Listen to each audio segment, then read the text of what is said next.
اليوم اخواتاتي جبت لكم 3 تاع الوصفات، ماشي وصفه وحده. هاد الوصفه اولا هاد الخلطه هادي خاصه بالناس اللي عندهم الكحه، مادام ان الان ولا هاد المشكل اللي كل شيء كيعاني منه، بالاخص الكحه اللي تتكون مجهده والصدر تيكون عامر. وهاد الوصفه راه صالحه للكبار والصغار. هاد المشروب هذا اولا هاد الخلطه هادي فاش غادي تجربوها راه غادي ترحموني عليها. والوصفه الثانيه صالحه لتعقيم البيت وما تتخليش انتشار العدوى نهائيا في البيت، تنعقموا بها كذلك الحوايج ديالنا، الملابس ديالنا والبيت ديالنا، وتتعقم لنا الجو والهواء. والوصفه الثالثه صالحه للناس اللي ما تيقدروش يتنفسوا، اللي عندهم ضيق التنفس. وهذا المشروب الرهيب والخطير راه فاش غادي تجربوه ان شاء الله غادي تدعيو معايا، وراه غير مكونات سهله وبسيطه في متناول الجميع. غادي ترجعوا عندي ان شاء الله وغادي تخليو لي دعوات الخير في التعاليق، وهذا الشيء اللي محتاجه ليه انا. السلام عليكم خوتي وخواتاتي وصحاباتي والمهمات الفنات اللي متبعتني، مرحبا بكم والف مرحبا. مرحبا بكم في القناه اللي هي قناتي وقناتكم، تنقول لكم مرحبا والف مرحبا، نورتوني وشرفتوني. بالنسبه للناس اللي غادي يشوفوا قناتي لاول مره، ما تنساوش اخواتاتي تابوناو معايا وتفعلوا الجرس باش يبقى دائما يوصلكم الجديد، واكيد اللايكات باش نوصلوا الفيديو لاكبر عدد من اللايكات وتتعم الفائده وتستفد الجميع ان شاء الله. وقبل ما ندوزو نتعرفوا على المكونات والطريقه تاع 3 الوصفات، تنطلب من الله سبحانه وتعالى يشافي الجميع ويعفو على كل من هو مسلم يا ربي، ويرفع عنا هذا الوباء. بسم الله وعلى بركه الله. بالنسبه للمكونات، مكونات سهله وبسيطه وفي متناول الجميع. بالنسبه للوصفه الاولى اللي هي رحمه من عند الله، فاش غادي تجربوا اخواتاتي نتوما وكذلك العائله ديالكم، هذه البنات راه للناس اللي عندهم ضيق التنفس. وهاد الوصفه تنحتاجوا فيها غير مكون واحد اللي هو المنتول او الروح تاع فليو. غادي تمشيو اخواتاتي عند العطار او عند العشابه الكبار او العطاره الكبار، وغادي تقولوا لهم عطوني المنتول. راه كيتباع شويه غالي، المهم تيتباع من 10 دراهم للفوق، ما كيتباعش من قل من 10 دراهم. الروح تاع فليو البنات، الروح تاع فليو راه زوين لضيق التنفس. هانتوما كما تتشوفوا راه زجاجي، تيكون بيض وزجاجي داير بحال شكل الشبه. وهذا المنتور راه غزال الناس اللي عندهم ضيق التنفس. راه فاش غتبداو تستعملوا يا البنات هاد الوصفه راه ان شاء الله غادي ترحموني عليها. راه سهله وبسيطه، غير حيدوا العكازه البنات ونوضوا جربوها معايا ان شاء الله، راه غتعطيكم نتيجه غزاله. غادي تاخذوا الماء، المهم الماء اللي غادي تشربوه في النهار. الا بغيتوا تشربوا يطرو في النهار غادي ديروا واحد شويه، ما غاديش تكثروا منه البنات، غير واحد شويه قد هكا غادي ديريه في طرو تاع الماء. او لا بغيتي ديري 5 طرو تاع الماء، يعني بغيتي تشربيه انت والعائله النهار كامل، هذاك الماء هو اللي غتبقاي تستعمليه يوميا. يعني فين ما ضرك العطش غادي تنوضي تشربيه. غادي ديري غير القياس واحد شويه، وغادي ديريه في القرعه تاع الماء او لا في البيدو تاع الماء، وغادي تخليه حتى تيذوب وديريه في الثلاجه. وفين ما جاك العطش غتنوضي تشربيه. راه الرحمه من عند سيدي ربي، راه تتولي تنفسي عادي، ما تيبقاش عندك داك ضيق التنفس نهائيا. وبالنسبه للوصفه الثانيه ما غاديش نحتاجوا فيها حتى هي مكونات كتار. غادي نحتاجوا فيها البصله، ضروري البنات تكون البصله الحمراء. وراكم عارفين البصله الحمراء راه اونتي بيوتيك، البصله الحمراء راه فيها فوائد كثيره. وهاد الوصفه اخواتاتي راه خاصه بعلاج الكحه، بالاخص اللي عندهم الوليدات وكذلك الناس الكبار والناس اللي ما تيقدروش على الريحه تاع البصله ولا على المذاق تاع البصله. غادي نعطيكم ان شاء الله واحد الطريقه او لا واحد التقنيه باش ما غاديش تبقى الريحه تاع البصله نهائيا، ولكن المفعول ديالها تيبقى وما غاديش يمشي منها حتى شي حاجه. وبالاخص للناس اللي عندهم الصدر ديالهم عامر، وكذلك الاطفال اللي تيعانيو من الكحه اللي تيكون عندهم صدرهم عامر. هاد الوصفه يا البنات راه غزاله، وكذلك راه تتهبط السخانه. راه فاش غادي تجربوها ان شاء الله ليكم ولا لوليداتكم غادي ترحموني عليها، ودعوات الخير هما اللي محتاجه ليهم انا. غادي ناخذوا اخواتاتي البصله الحمراء وغادي ندخلوا فيها واحد السفود، اي قطيب ولا حتى السكين حتى هو تقدروا ديروه، وغادي نديها نحطها فوق النار، وغادي نبقى نشوي فيها حتى تتشوى ليا من جميع الجهات. وإلا بغيتو ديروها حتى في المجمر حتى هو ممكن.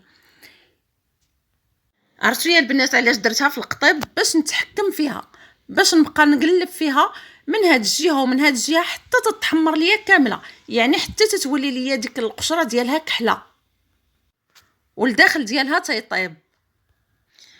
عرفتوا اخواتاتي هاد الوصفه راه دايره بحال لونتيبيوتيك، غير جربوا وحكموا. راه الا كان عندكم وليدكم فيه السخانه طالعه عليه بزاف بزاف، جربوا معايا هاد الوصفه وحكموا، راه ما غادي تخسروا حتى شي حاجه يا البنات. كما تشوفوا معايا انا غادي نبقى نقلبها على هاد الجهه وعلى هاد الجهه حتى كنحس بها طابت. فاش كيبدا تدور لك البصله في القطيب، عرفي بالله البصله طابت من الداخل، صافي غادي تحيديها، غطفي عليها النار وتحيديها. ودابا غادي نحيد من هذاك السفود وغادي نبدا نحيد ليها القشره ديالها. علاش البنات درنا ليها هكا؟ لحقيتاش كاينين الوليدات اللي ما تيقدروش على المذاق تاع البصله. صافي يا البنات كما شفتوا معايا حيدت لها القشره ديالها كامله وغادي نقطعها طريفات صغار.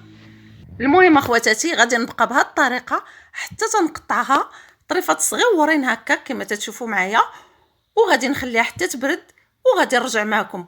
ودابا ان شاء الله غادي ندوزو للوصفه الثالثه.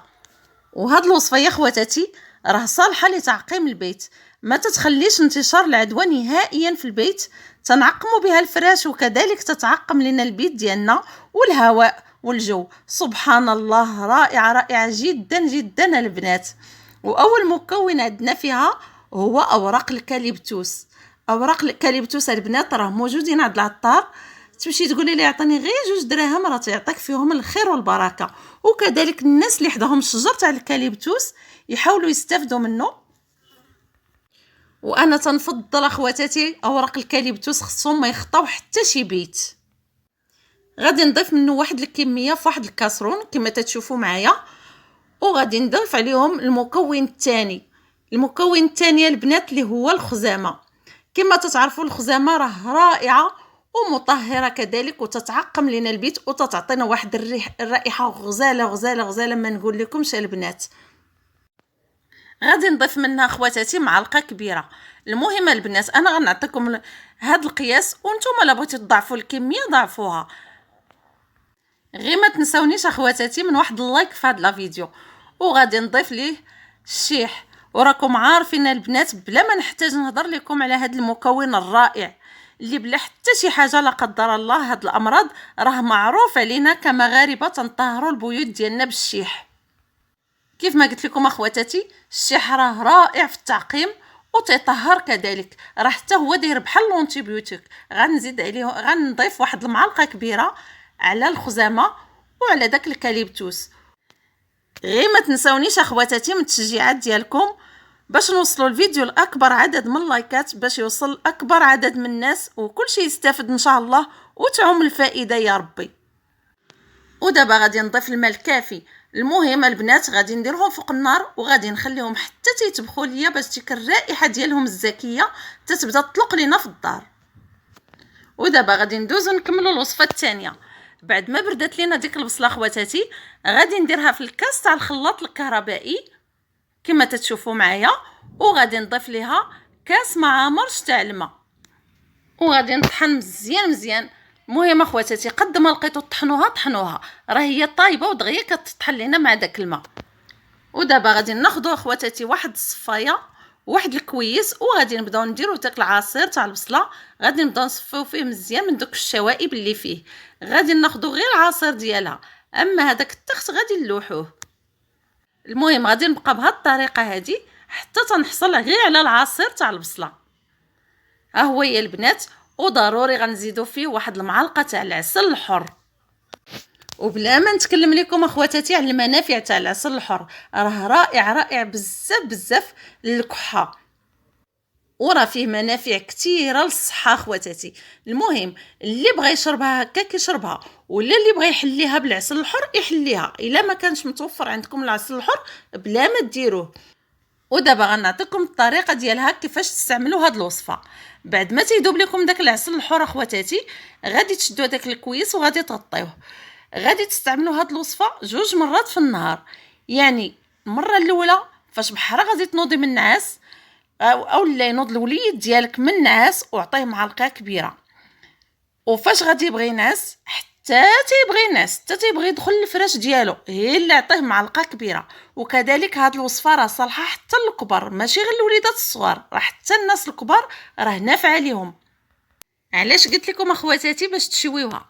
علاش شويناها؟ باش ما تتبقاش الريحه تاع البصله نهائيا. وهاد الوصفه يا خواتاتي راه صالحه حتى للسخانه، راه تطيح السخانه ما تتبقاش نهائيا. ودابا غندوزو للوصفه الثالثه. بعد ما خليناها حتى تبخات لينا مزيان غادي نمشيو اخواتاتي وغادي نبقاو نبخروا بها الدار كامله.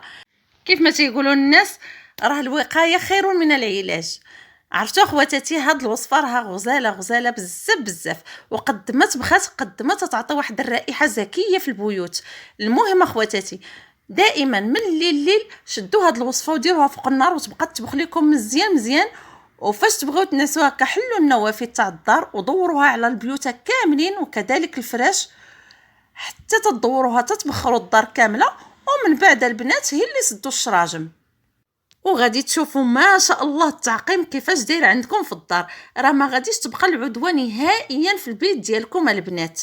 وتنوصيكم اخواتاتي بهاد الوصفات اللي تيعطيونا المناعه وتيعقموا لينا البيت، وهادو راه غير باشياء طبيعيين. عرفتوا اخواتاتي راه فاش ديروا هاد الوصفه تاع التعقيم راه من النهار الاول تتحسوا بواحد الطاقه ايجابيه في البيت وواحد الهدوء ما شاء الله، وكذلك تتبقى واحد الرائحه غزاله.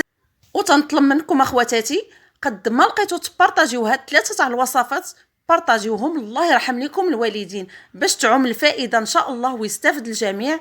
ودابا خليت لكم الخير اوجه الخير، وتنتمنى يا ربي الشفاء العاجل لكل من هو مريض يا ربي، الله يشافيه ويعافيه ويقعد وسادو يا ربي. ودابا بسلامه عليكم، الفيديو جديد ووصفه